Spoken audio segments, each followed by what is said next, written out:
My name's Maya Wallace. I was born in 1988 in Glasgow. I grew up initially with my mother and father, who were both social workers. And after a few years we moved to the west of the city. It was just my mum and my brother. Initially my childhood was quite lonely, so I didn't have a wide social circle. It was very small, so I would spend my days at school, and after school I would come home. So then it would just be me, my mum and my brother. And what I would do, we'd watch TV. That was a big feature in our childhood. We didn't do a lot of outdoor activities in the sense of things that you would go and pay to do. What we would do would be making jewellery, playing with my dolls. I was very active in lots of sports, gymnastics, athletics. I enjoyed a lot of outings with my mum, biking, home baking, things like this. In summer I became very active, so I'd go and stay with my grandmother and my grandfather in Ayrshire, and it was activity after activity which I loved. We would go swimming every single day, we would go into town, we would go shopping, we would do more baking, which I loved because my gran is an amazing cook. I didn't have any religious views as a child. We didn't grow up with a religion, so there was no Bible in the house, no Quran, there was nothing like that. My family my wider family, so my aunts and uncles, they're scientists, so a lot of the views that I had maybe came from them. So there was no impact, do I believe in God, is there a God? There was no such discussions. I found out when I was much older, speaking to my mum about religion, that apparently I used to go to Sunday school, but I have no recollection of that whatsoever. So in high school I took religious education, much to the dismay of my teachers. I decided to switch subjects because I wanted to learn a little bit more about religion. At this stage I had a desire to get some answers, not to adopt a religion, not to become Christian or a Sikh or Catholic. It was just to find the answers to these questions I had since I was a young girl. Now at school, I didn't get those answers. The religions that they taught, they didn't make any logical sense. And I thought, why would I have faith? This is from God, because surely God should be able to explain to me simply the answers. So my high school didn't teach Islam. At the time, it was quite superficial. They said that they couldn't teach Islam because they didn't have a religious education teacher who'd studied that religion. Either way I was happy. To me it wasn't a real religion, it was barbaric. The Muslims were crazy nutcases. They were just people that would terrorise innocent people, they would blow up buildings. So for me, I was glad. I didn't think that I would ever become Muslim, that I would ever entertain the idea of Islam. So it's quite ironic now. I am a Muslim.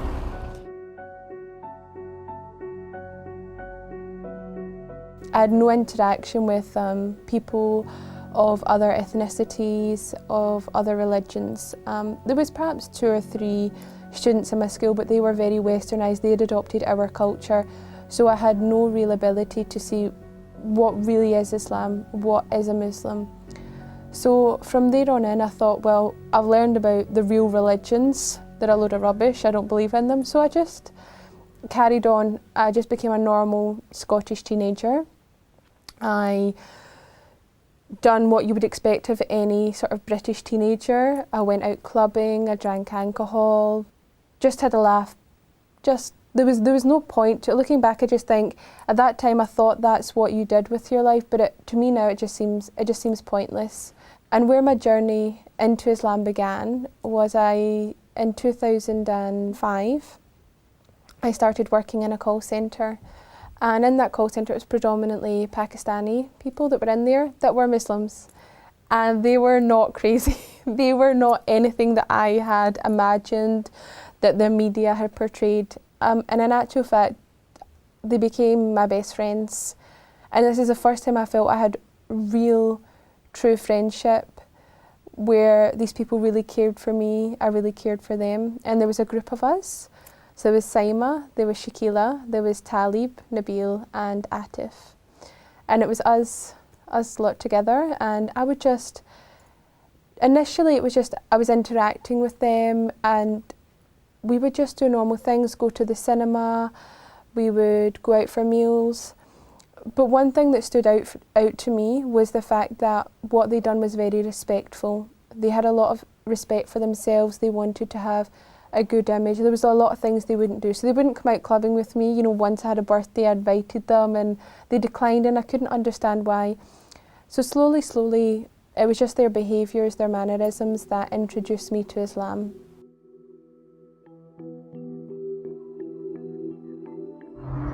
When I was working in the call centre with the other Muslims, one of the most profound moments for me was actually during Ramadan, and I remember the moment sort of very clearly. We were in the Avon's office in Baird Street, and my group of friends that I'd mentioned earlier, they were fasting and they were about to open their fast. And Saima, she actually handed me a box of spring rolls that her mother had made, and she offered them to me if I wanted some. And to me that was just such a profound moment. You know, here I am, having eaten all day, probably not even realising, you know, drinking in front of them, having water or something, and they're offering me food. They're breaking their fast with me. And that was a really profound moment for me. So something happened in that moment. I became curious. What are these Muslims doing? They're starving themselves and giving their food away to me. Like, who am I? Why are they doing this? And then I started having questions.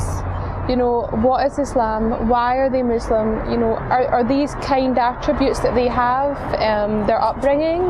Is it just these specific people? Is it part of Islam? What is it? And so I started to ask them questions. I started to inquire, be inquisitive.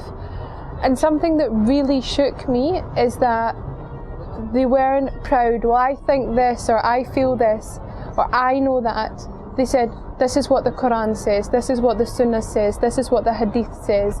They had proof for everything. And never at any point did they say to me, just believe, just have faith, we know this is the truth. They didn't tell me that, they gave me the answers, and when they didn't know the answers, they would go and find out, and they would be humble enough to admit, I don't know, I can't answer that, I can't tell you. So here I was, standing Islam in the face, and it was the truth. I couldn't deny it was the truth. But I wasn't ready to accept being a Muslim. I never wanted to adopt a religion, I just wanted to know the answers, and I thought that would be enough. But in learning about Islam, I realised that believing is not enough. Islam is a way of life. They've got their own economical, political, social, legal system. If I was to become a Muslim, if I was to adopt that identity, everything I'd ever known would have to change. But I didn't know if I could commit to being Muslim. I didn't know if I could commit to what Islam required from me. So I had what I would call a trial period. And I was going to try and see if I could do what Islam required of me. So initially it was simple things for me, like stopping eating haram meat. Being a vegetarian previously, that wasn't so hard for me. Then it was stopping drinking alcohol. Then it was stopping going out to nightclubs, which was a large part of my social life. I started to dress more modestly, so I went half of my wardrobe. And slowly, I realised that I was able to overcome these hurdles. But still I was apprehensive. You know, it was a lifetime commitment. If I became Muslim, that was it. And I wanted to be sure that I could give that commitment to Allah. And it just took a long time to get that courage, to take that leap, to know that I was doing the right thing, and that Allah would see right by me, and that my fears would melt away. And my fear mainly was telling my family, how will my mum cope, my brother, you know, my aunt and my uncle, they're not religious, my grandfather. And I think that when you're making such a huge life change, that you will start to imagine them reacting in ways that aren't even within their character, because you're just so scared, because it's such a big change and it's something completely different. So every Sunday, my mum would collect me from work and drive me home. And every Sunday I would try and muster up the courage, and before I knew it, we were home. And I didn't say anything. And this would happen week after week after week. I felt like it was never going to end. Sunday was my day of torment. But then Ramadan was coming. And I knew that I wanted to embrace my Islam during Ramadan. I wanted to fast for that month. I wanted to be in that environment. So, a few weeks before, I just mustered up the courage and told her. And alhamdulillah, she accepted it. She just questioned why, but we didn't have a long discussion. We're not a family for having in-depth conversations, but I told her, and the relief, it just washed over me. It made me feel silly. I've been worrying all this time, and it went really well. I went with my friends, some of my very good friends, Sam as well, Sam, and we went to Glasgow Central Mosque. And I took my Shahada through tears of joy. We were all crying, it was so emotional, and it was an experience that I wasn't expecting. We went, and at first we were told to go to the study room, and I would take my Shahada there with the Imam. I wanted to do it properly. I didn't want to do it just with 2 witnesses, which is all the requirement. I wanted to do it in the mosque, let everyone know, get a certificate, I'm Muslim. I found the answers. So we went, and the Imam sat me down. He started asking me strange questions. Why do you want to become Muslim? Is someone forcing you? Do you want to do it? And I'm like, yeah, that's why I'm came. Please just let me take my Shahada. So he just obviously wanted to make sure I knew what Islam is, I knew what being Muslim meant. And then that day, after I prayed, it was the Jummah Friday prayer. So we went and we prayed, and I remember feeling so nervous because of all the things I had learned. I didn't know how to pray Jummah. So I was standing there and my nerves, and I started to forget the prayers and the recitation that I'd learned. So I'm copying my friend, and I'm like, am I allowed to be looking at her at the corner of my eye? And we prayed, and that day was very emotional. The Imam gave a speech, and he was saying how there was a birth. That was me, which I found out later because I'm a revert to Islam. I'm a newborn in the eyes of Allah. There was also a marriage and a death, and that whole time that I was there. So in 2009, I finally reverted to Islam. I did change my name for 2 reasons. One, I wasn't too fond of my original name, but also I wanted something with a bit more meaning. So I chose the name Maya, as originally called Robin.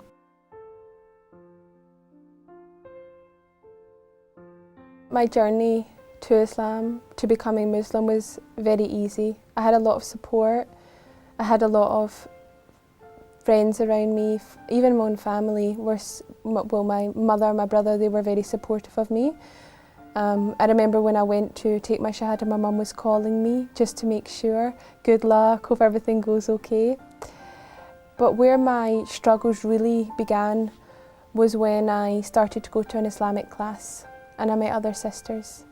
And this is where I learned about the proper attire, that we should be covered. And for a long time I thought, I don't want to cover, my hair is so beautiful, I don't want it to go away. But slowly I started to educate myself. I started to learn a lot more about what hijab is, what is the purpose of it. One of my friends gave me just a silly little analogy. They said, I've got 2 sweets, one covered, one uncovered, and I dropped them on the floor. Which one would you eat? Which one would you take? I said, the one with the cover, of course. And they said, well, that's how we view our women in Islam. They are the most precious thing to us. Of course, we would want them to be covered. And this is not something that I was being told is what men want, but this is what Allah wants. This is our protection. This is our safety. And I didn't want to go out without it. For me, I loved hijab by this point. I'd found the love for hijab, I'd found the love for covering, I understood the reasons behind it, and I wanted to fulfill that obligation to Allah. But I was scared to tell my mum. So I was standing in the kitchen and I was ironing my hijab, and I tell her I'll wear hijab now, and she got very angry and she was crying. and it was so painful for me. And she's saying, this is oppression. And at this point, I'm not eloquent. I can't explain to her.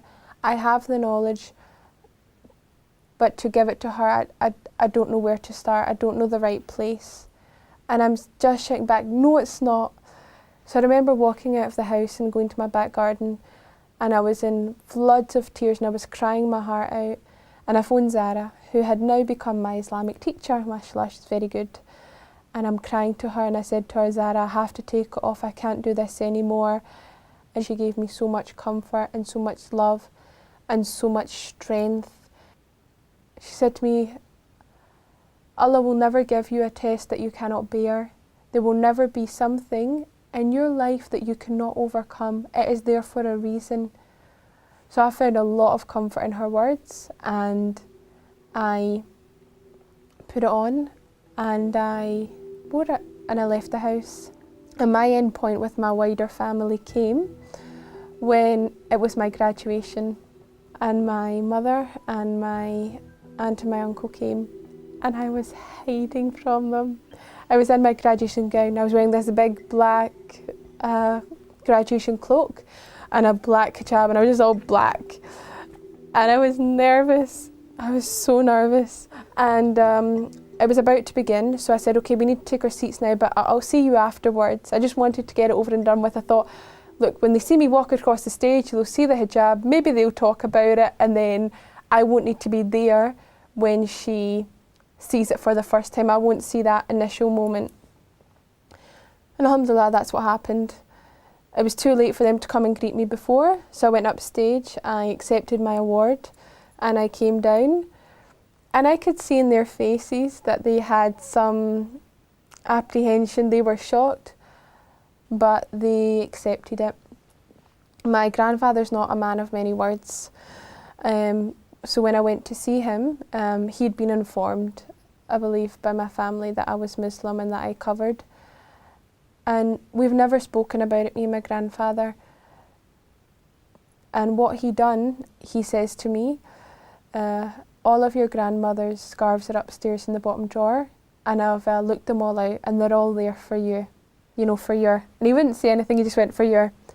And that's when I knew that through that trial, through that, for me that was a very hardship, that there was light at the end of the tunnel, if you want to call it that. There was peace at the end for me, and that my family accepted the hijab, and that now they understand the reasons behind it.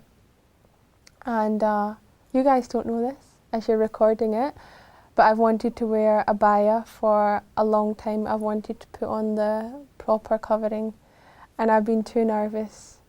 And I actually had discussion about the abaya with Ahmed, who's another revert, and he said to me, you will find the strength. Your husband, he will give you that guidance and you'll be there.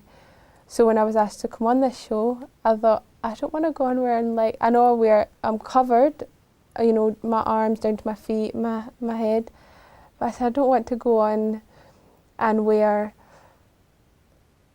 my dress. I don't think that's right. I want to be a good example to my sisters out there, to Muslims, to people that are thinking about reverting. So today I put on the abaya for the first time.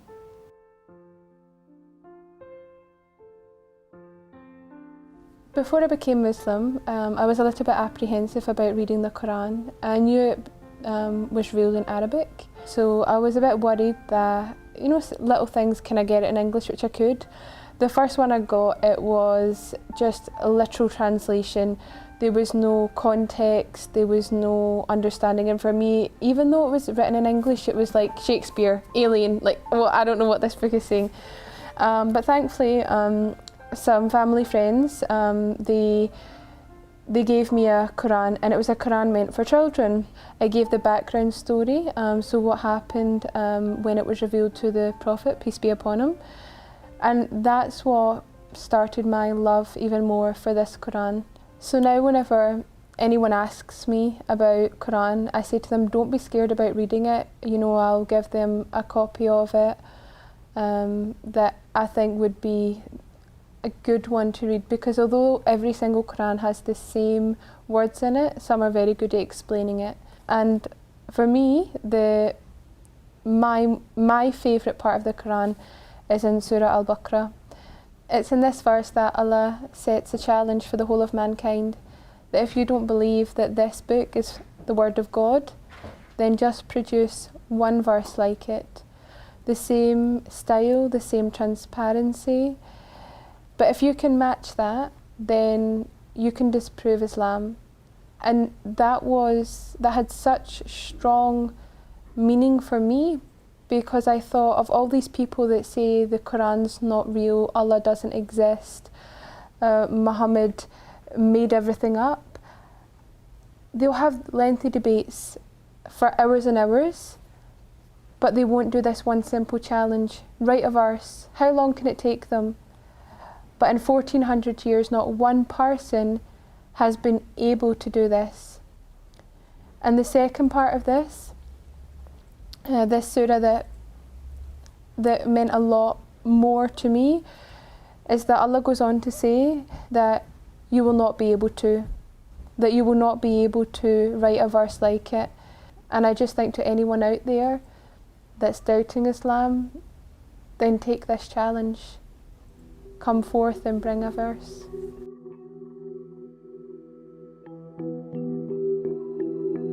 Islam means everything to me. Islam is my whole life. I believe it's given me everything that I want. Not materialistic things, but it's giving me contentment in my heart. It's given me the understanding to life. It's told me why I'm here, what I should be doing. It's given me comfort knowing that Allah is out there, that there is a God, that I can worship Him and obey Him. And from how I would describe it in humanly terms, in His eyes, I'm doing the right thing. You know, no longer do I need to lead my life by my own moral compass. I've got God there to tell me what is right and what is wrong, and I know in my actions that I'm doing the right thing. It's given me a much better relationship with my mother. You know, she's a very private woman, stiff upper lip sort of thing. Now, every day she tells me she loves me. Mashallah, I would never have found my husband had I not become Muslim. He's Muslim, of course. And I just think that is an avenue that if I had never taken my Shahada, I would never have experienced this. It's overwhelming that my life now feels complete. No longer am I chasing after the latest dress or the latest car or job. I have everything I need to keep me content right now at this age. I grew up in an environment where what I was told was that you're meant to go out, you're meant to travel the world, you're meant to experience many different things, date different people, to try and attain something, and when you've attained it, get more. Earn money, and when you've got money, earn more money. When you drink, learn to drink and then drink a bit more.